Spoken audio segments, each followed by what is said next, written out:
Thank you very much, Michael. This is the Donegal team that will start. For the first time in over a decade, there is no Paul Durkin between the posts, who is now working abroad. So today, Donegal have a new goalkeeper, Mark Anthony McGinley. It has to be one of the most experienced full backlines in the business. Paddy McGrath, Neil McGee, and a late change here sees Neil's older brother Eamon McGee started left corner back. The multi-talented Frank McGlynn is given the pivotal centre-back jersey, with Ryan McHugh and Anthony Thompson on the wings. It's the lethal cocktail of experience and youthful exuberance in centre field for Donegal today, where Rory Kavanagh has 22-year-old 6'3" Killybegs man Hugh McFadden operating beside him. Now look at the Donegal half-forward line, all good footballers, with Owen McHugh, a late replacement for Leo McClune, Martin McElhenney and Oren McNeilish completing the line. The main man in Donegal continues to be the All-Ireland winning captain from 4 years ago, Michael Murphy. But Paddy McBrearty and Martin O'Reilly are very talented in their own right.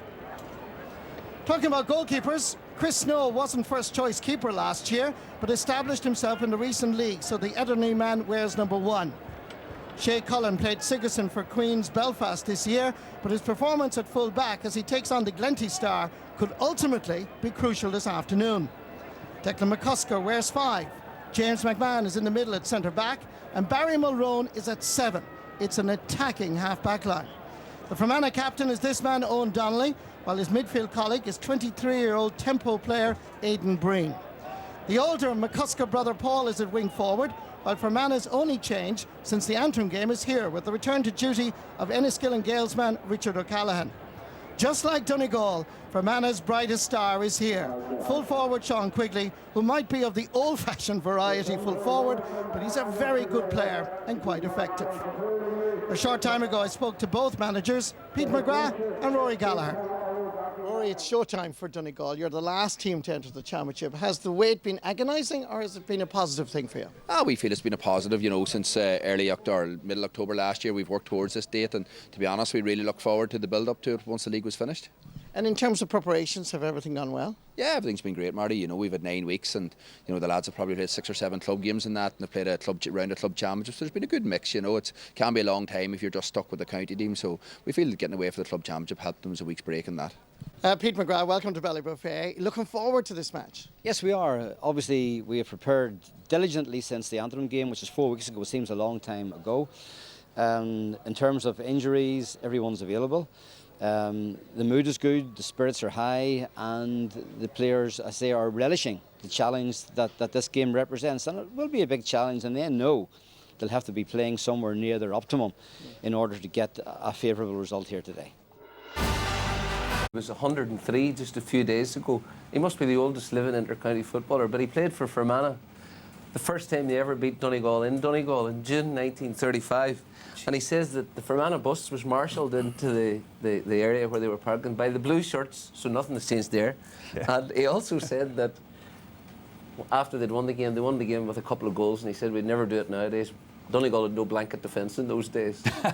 And he's remarkably hale and hearty, and he'll be watching the game today, so it's wonderful. Well, fair play, and we wish you well. And I'd say if Fermanagh won the Ulster Championship this year, he wouldn't care what colour the shirts were. Exactly. Anyway, you want to talk about Donegal?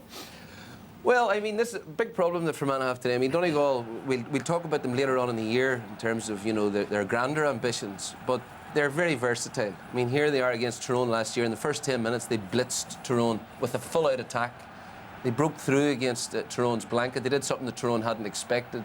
They came at them from every angle. There was constant motion up front, and I think after about 15 minutes, the game was over, although Tyrone rallied very well in the second half. And they continually broke through. They're very comfortable carrying the ball. They're probing all the time, and whenever someone like McFadden or McBrearty is faced with 2 or 3 defenders like that, they're very comfortable doing that because they're used to working in asphyxiated spaces since the... 2 Donegal players inside the Fermanagh 20-metre line right now. One of them is this man, Paddy McBrearty, on the turn. We've seen him do this so many times, and that is over the bar. Donegal have settled quickly, and they get their first score of the match after 2 minutes. Quick kick out. Wasn't a great one, I have to say, for Barry Mulroney. And it gives us a chance to get Aaron Kernan's thoughts. That was a good move by Donegal. It was indeed, and you could see that it was what they were trying to do in the earlier move. The ball got cut out, but they're happy enough to have a couple of men inside, and that instance it's slower, but you would expect to open up as the game goes along. Michael Murphy's free, dropping in. There's danger here for Fermanagh as Frank McGlenn gets the pass and puts it over the bar. Good score, Donegal. Much to the pleasure of Donegal manager Rory Gallagher. The ball came in here. Waiting for it was Frank McGlenn. He took his point.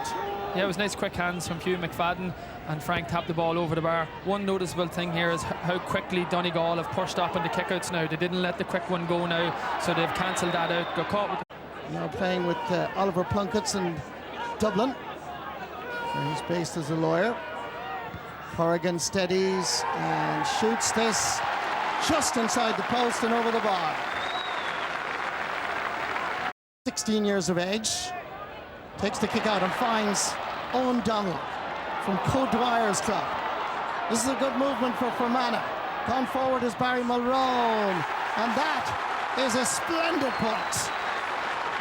Good combination football from Fermanagh, showing that when they go forward, they really ask questions of the Donegal defence. And it just showcased something that I felt would have been a strong point for Fermanagh today, was the aerial ability of Owen Donnelly. Probably a player again that not too many people around the country would know a lot of, but he was named as Ulster captain. It is Donegal's. Rory Kavanagh laying it off quickly. Far is Martin McElhenny. On his shoulder is Neil McGee. Back again for McElhenny. Good ball inside for Martin O'Reilly. He's got inside the cover, and that is over the bar. Martin O'Reilly, an unsung hero many times for Donegal. Over the last Allianz Football League campaign at just 22 years of age. Paddy McGrath. Far as Ryan McHugh. Back into the middle. There's a line of Donegal players across the middle. This is the way they play it. Nothing new. Yeah, tactically that's their setup. That's what they're looking for. They have width, they have numbers, and all they're waiting on is to get someone off the shoulder and breaking through at pace. This past couple of times in this area, this is exactly what they've done, and they're through another goal. There's a chance here. Oh, what a goal. Spectacular finish. The build-up, the strategy worked superbly. They were so patient. They got the break, as you said, Aaron, on the shoulder and whacked it home into the back of the net. Typical Donegal. That's exactly what they would have worked on. You could just see that they had the runners all the time. They had a number of different options, and that's actually the third time that someone has broken through in the open space on that side of the field. Martin O'Reilly, similarly in the attack before this, could have got a goal, wisely fisted it over the bar, but they all have backtracked for Fermanagh, and yet they concede a goal. Ball is sent in, and that is straight between the posts. Good response by Fermanagh and by Sean Quigley in particular. Excellent score by Sean Quigley, as calm as you like. It looked like a training ground effort where he just swung his leg at it, but straight over the bar, and that's what we want. Keep this game competitive, and Fermanagh will want to keep it as competitive for as long as they can. Laying it off, far as Martin McElhenny gives it back for as McBrearty. Deadly left foot. Fermanagh will be well aware of that. Still available is Owen McHugh. He kicks it brilliantly between the posts. Not just a speed merchant, but a quality footballer as well. Another excellent score from Donegal. They've really hit their groove early on. Similar in the first round of the championship against Armagh, they did the exact same thing. Blitzed them early on and sort of put the game without doubt. What they do is they very rarely do you see them take pot shots. He possibly could have swung a right leg at that there, but he was patient, Oren, and he swung back around. Granted, he had the advantage, but they always try to get their shots off around the D, try and get the right men on the ball all the time, and it's one of the main reasons why they're so economical with their scoring shots. Donegal have 1-4 on the scoreboard at the moment, all from play. This would be their first point from a free, scored by Paddy McBrearty. So far, this is the kick out from Chris Snow, and Richard O'Callaghan, you can see falling there in that scramble for possession. Yeah, it just seemed like it was at the moment struggling to cope with this Donegal tactical plan. Or McNeilish Sending the ball in towards McBurty, surviving the challenge. He shoots out, great save by Chris Snow. And the ball rebounds out for a Shea Championship last year, just a point behind Cillian O'Connor. That's Sean Quigley. And this time, he sends it to the right and one. No matter how fast Fermanagh go forward, Donegal backtrack at speed. High challenge this time by Leo McClune. And one has his own familiar and unique style. Comes back off the post, and with the assistance of the woodwork, it goes over the taking the free. Pumps it into the space. Shea Cullen goes back to gather. Good work by the number 3 from Ballinalek. Feeds Declan McCusker. Hefty challenge. Referee gives the free. They need to take it quickly. The amount of space that's off camera inside the Donegal 45-metre line is huge, but they need to avail of it, Aaron. Absolutely. Once that free kick, it was on for an early shot, so there wasn't one Fermanagh player inside. Owen Donnelly steadied himself. What do you need anyone inside for? Great score by Owen Donnelly. We were kind of trying to point out that Fermanagh need to avail of this space and feed the ball in, but have players in there. And as you say, Aaron, when you have somebody like this man, the captain, shooting from out the field, he steadied himself and he hit it perfectly. He did, and just like Sean Quigley's, it's a... Tracking is Ryan Jones. Paddy McBurty gets a touch. Michael Murphy is like the conductor of the orchestra on the 40. Sprays it around. Is it going to curl? Oh, dropping in. Fantastic point by Oran McNeilish. A goal and a point is his personal tally, and both of them have been sheer class. They have indeed, and I think the best compliment he can pay Oran is that he never seems flustered. He always has time on the ball, always seems like he's in a bit of space, and his left foot is hits up there with the best in the country. Yeah, that was the goal chance again there. Mark Anthony McGinley closes him down well.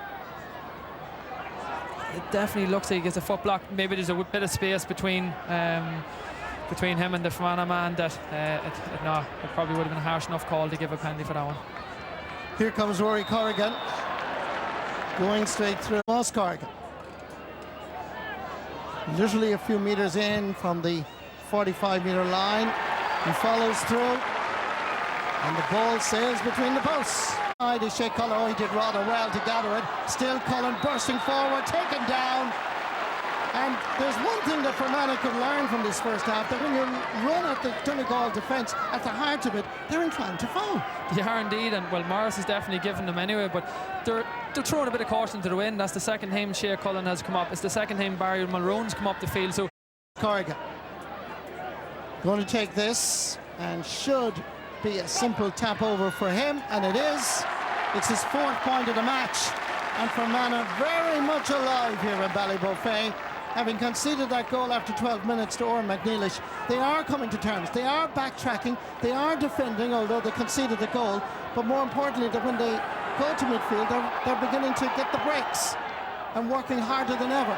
The kick out from Mark Anthony McGinley, he had no options. But may I emphasise the point you made earlier, Aaron, that Fermanagh were not capitalising on the short kickouts. They weren't watching the Donegal kickouts. That circumstance they did. Everybody was pushed right up. Mark Anthony McGinley had no options, and the ball ended up going over the sideline. Again, just another indication of how much Fermanagh's coming in this and how much their confidence is growing. Here comes Owen Donnelly. Already a score of a point in this match. Laying it off as Richard O'Callaghan. Enniskillen Gales man. Paul McCusker. Ederney. Taking up responsibility is Ryan Jones. Has played every match this season, league and now championship.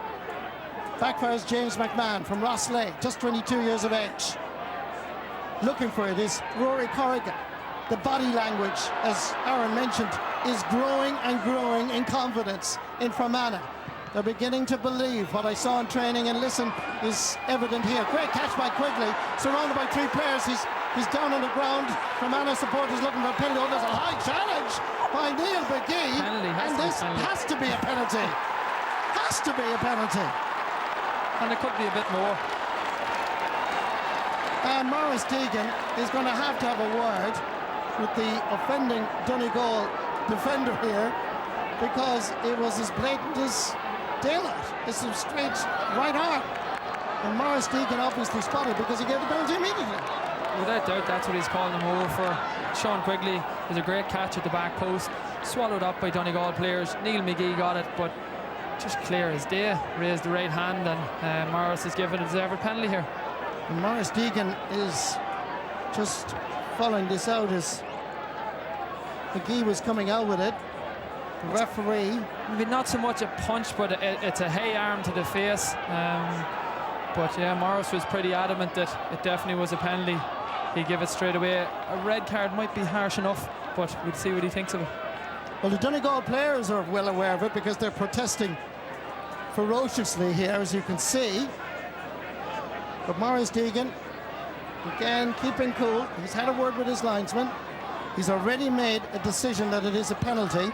It's a huge psychological moment because it's coming up to half-time, and it is a straight red card. Donegal are down to 14 players, and Fermanagh have a penalty. And Morris Deegan going back over to his linesman for a double check here. You can see that Rory Corrigan got a nosebleed as a result of that straight arm. We saw it here, and it looked definitely like a red card offence initially, at least, and I think the referee saw it in the same way, and he also gave a penalty. He didn't need, but more importantly, it's a huge blow for Donegal in that it's the man who's gone off. Neil McGee is. We're just looking at the replay again. I'm not sure it's a closed fist punch, but definitely there is high contact made to the face, and like I say, Morris Deegan was in no doubt straight away. He made the call, he made his way over before he even blew the whistle. He was nearly on the penalty spot, so he's much closer to it, and he felt that it was the correct call. But my point again is that Neil McGee has been on Tomas Corrigan. He's kept him fairly quiet from open play. Donegal are going to need to restructure. They're experienced enough. It's a crucial moment. 38 heading towards 39. Here comes Quigley, and Mark Anthony McGinley saves. And the referee blows the half-time whistle. Amazing drama in the last few minutes of this opening half. Donegal. Now keep an eye out, by the way, in a few minutes for our big Sunday game competition, because you could be heading off to Abu Dhabi, to Shanghai or to Australia. Details coming up shortly. Kieran Whelan, Pat Spillane and Joe Brawley here with me in studio. Certainly as that half went on, Pat, it was getting more and more interesting with a dramatic finish to the half, of course. Well, and as the game progressed, that half progressed, we were starting to get a really damn good game of a competitive game of football for the first time on television, and a game of reasonably good quality football with some great scores, some great movement. After 15 minutes, you said game over. Fermanagh had sat back, allowed Donegal come on to... You gave Donegal the ball, they had the composure, the angles of running, and they took their scores, and it looked like game over. But, you know, after about 20 minutes, Fermanagh started getting a bit of a stranglehold at midfield. They started winning the breaks at midfield. They started pushing up on the kick-out of Sean McGinley and forced them to go over the sideline. But most importantly, they decided to take the game to Donegal. They ran at Donegal. And when you're running at Donegal, and you look at that Donegal defence, and there's 4 fellas of 30 years of age there, and they're 10th year of playing football. Eamon McGee's in his 12th year of championship football. And now they're starting to ask questions of that Donegal defence. And we have a game, Michael. This is a big factor, obviously. Normally, down to 14 men in Gaelic games is not the worst tragedy. But, as Pat said, there was a lot of running to be done out there. Yeah, well, Neil McGee was marking Tomas Corrigan as well and doing a man-on-man job. He hasn't contributed a whole lot from play. But I thought Fermanagh, Michael, started quite nervous. I thought they were quite nervous. Cautious. They had their system back, their defensive system in play, but they weren't doing anything effective with it. And Donegal breached them a couple of times. Michael Murphy came out around the middle. They targeted Owen Donnelly in the middle in that first 15 minutes. They won a lot of ball. It gave them a platform, and it looked like Donegal physically were going to blow them away. Now, Fermanagh have got that momentum. They're beginning to believe. They're beginning to come back into it. If I've one concern about Fermanagh, all their points have come from long distance. They're still not getting into that scoring zone. They've got in a couple of times. Yeah. But now with Neil McGee gone, obviously, that might open up a few holes from the second half, but a brave Fermanagh factor that Kieran was talking about is something that you were actually highlighting as that first half was going through, Joe. Well, I mean, Fermanagh are a great value always. You know, they have a classic underdog mentality. They never give up. They're fantastic. They play with confidence. You know, they're happy enough to be playing from behind.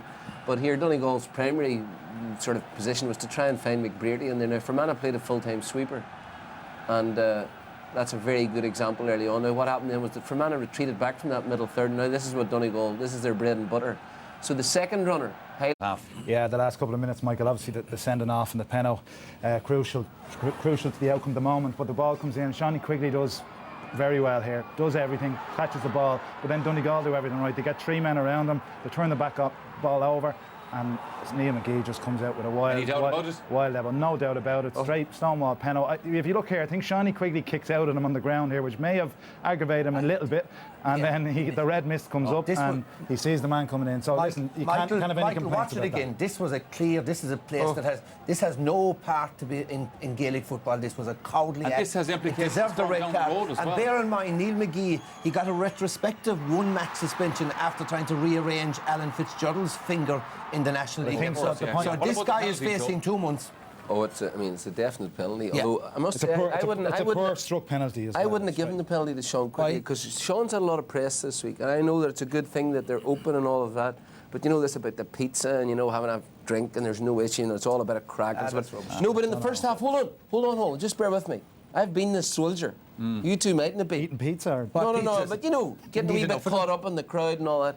And I noticed during the first half that he was continually smiling, missing a chance, tussling a man's hair. I did see that. Just a bit of distraction there, Nah. I would have preferred Joe, Tomas is that not the makeup of the player? Some guys play with that sort of relaxed kind of attitude. But I just think there is a line, and it looked to me like a very nervous penalty. I just think it was a poorly struck penalty. The guy It was. And the thing about it was, there were two.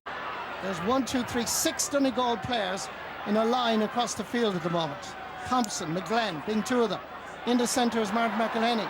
Gone for the return passes McGlenn. This is great work. At the end is Owen McDanish. It's his second goal. Wonderful goal by Donegal. Fermanagh were exposed.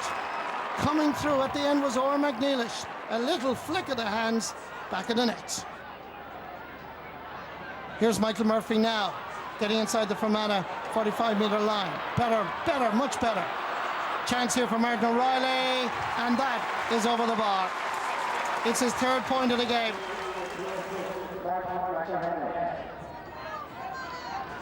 Over fires Niall Cassidy.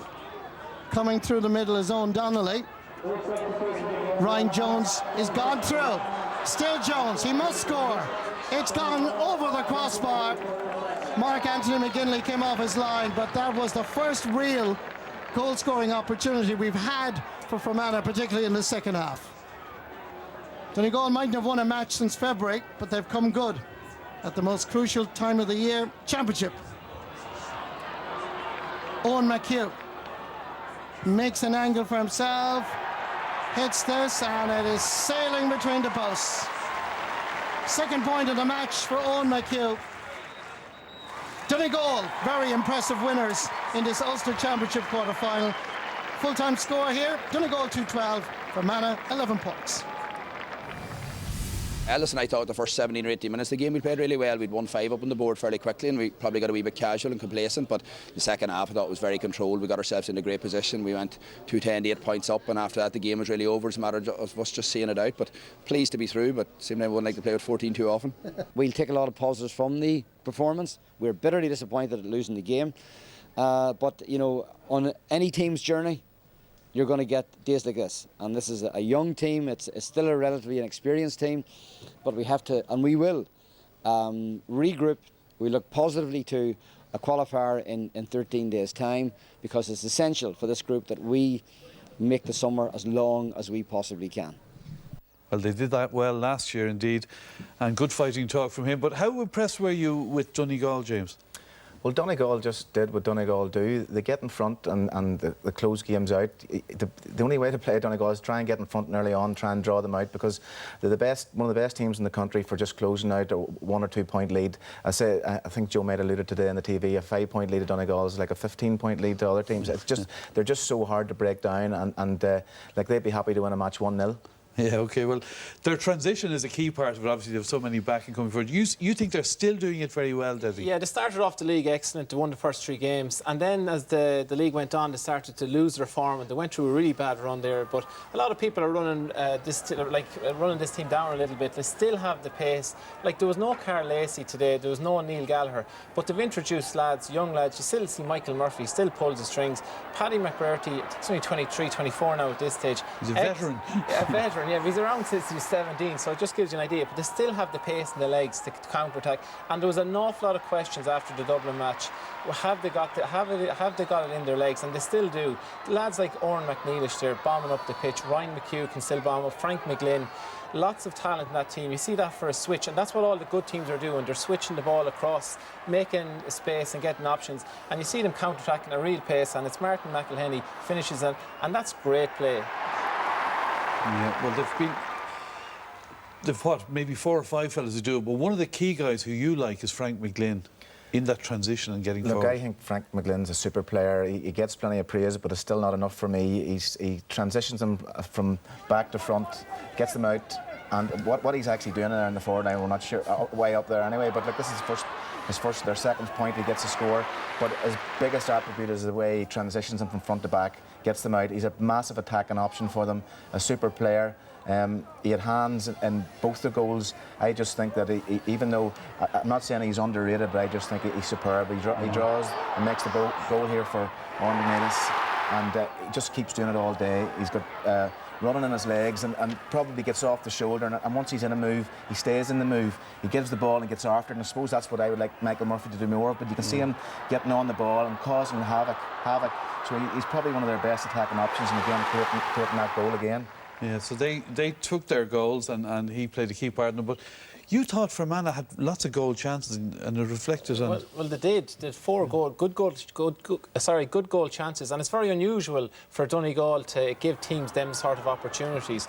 And it started here, big high ball come off the post, and now the goalie gets, a lot of people were saying it was a foot block, but at the same time, what else would the goalie do in that situation? But like opportunities like this, we haven't seen teams get against Donegal in a long time. This was the penalty. Query was the goalie off the line. To be honest, you see it an awful lot, and the referee was well positioned there. But this is one, you see Ryan Jones running straight through the middle, and as I was saying, you just don't expect this. Now, Michael Murphy does get a hand in and kind of puts him under a little bit of pressure. And the last one, Kieran Flaherty, picks up the ball here. You see Donegal are getting back in their numbers. He just glides through the middle. You can see the ball coming across to him now. Rory Cavan is meant to be picking him up. He gets through here, and you'd say, like, he's in good opportunity, man inside, flashes right across the goal.